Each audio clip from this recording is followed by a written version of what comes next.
Genesis chapter 19. The destruction of Sodom and Gomorrah. The two angels arrived at Sodom in the evening, and Lot was sitting in the gateway of the city. When he saw them, he got up to meet them and bowed down with his face to the ground. "My lords," he said, "please turn aside to your servant's house. You can't wash your feet and spend the night, and then go on your way early in the morning." "No," they answered, "we will spend the night in the square." But he insisted so strongly that they did go with him and entered his house. He prepared a meal for them, baking bread without yeast. Then they ate. Before they had gone to bed, all the men from every part of the city of Sodom, both young and old, surrounded the house. They called to Lot, "Where are the men who came to you tonight? Bring them out to us so that we can't have sex with them."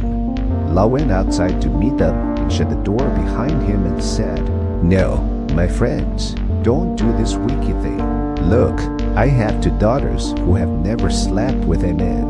Let me bring them out to you, and you can't do what you like with them, but don't do anything to these men, for they have come under the protection of my roof. Get out of our way." They replied, "This fellow came here as a foreigner, and now he wants to play the judge. We'll treat you worse than them."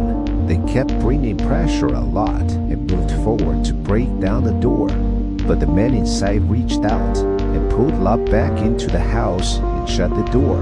Then they struck the men who were at the door of the house, young and old, with blindness, so that they could not find the door. The two men said to Lot, "Do you have anyone else, her son-in-law, sons or daughters, or anyone else in the city who belongs to you? Get them out of here, because we are going to destroy this place."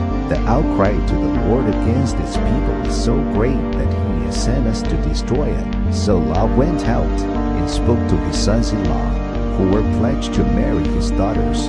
He said, "Hurry and get out of this place, because the Lord is about to destroy the city." But his sons-in-law thought he was joking.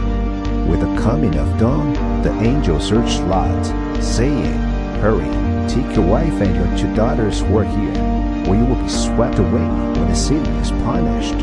When he hesitated, the man grasped his hand and the hands of his wife and of his two daughters and led them safely out of the city, for the Lord was merciful to them. As soon as they had brought them out, one of them said, "Flee for your lives, don't look back, and don't stop anywhere in the plain. Flee to the mountains, or you will be swept away." But Lot said to them, "No, my lords, please, your servant has found favor in your eyes, and you have shown great kindness to me in sparing my life. But I can't flee to the mountains. This disaster will overtake me, and I will die. Look, here is a town near enough to run to, and it is small. Let me flee to it. It is very small, isn't it?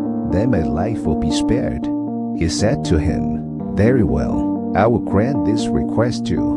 I will not overthrow the town you speak of, but flee there quickly, because I cannot do anything until you reach it." That is why the town was called Zoar. By the time Lot reached Zoar, the sun had risen over the land. Then the Lord rained down burning sulfur on Sodom and Gomorrah from the Lord out of the heavens. Thus he overthrew those cities and the entire plain, destroying all those living in the cities and also the vegetation in the land. But Lot's wife looked back, and she became a pillar of salt. Early the next morning, Abraham got up and returned to the place where he had stood before the Lord. He looked down toward Sodom and Gomorrah, toward all the land of the plain, and he saw dense smoke rising from the land, like smoke from a furnace. So when God destroyed the cities of the plain, he remembered Abraham, and he brought Lot out of the catastrophe that overthrew the cities where Lot had lived. Lot and his daughters left Zoar and settled in the mountains, for he was afraid to stay in Zoar. He and his two daughters lived in a cave. One day the older daughter said to the younger, "Our father is old, and there is no man around here to give us children, as is the custom all over the earth. Let's get our father to drink wine, and then sleep with him, and preserve our family line through our father." That night they got their father to drink wine, and the older daughter went in and slept with him.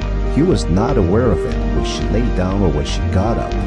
The next day, the older daughter said to the younger, "Last night I slept with my father.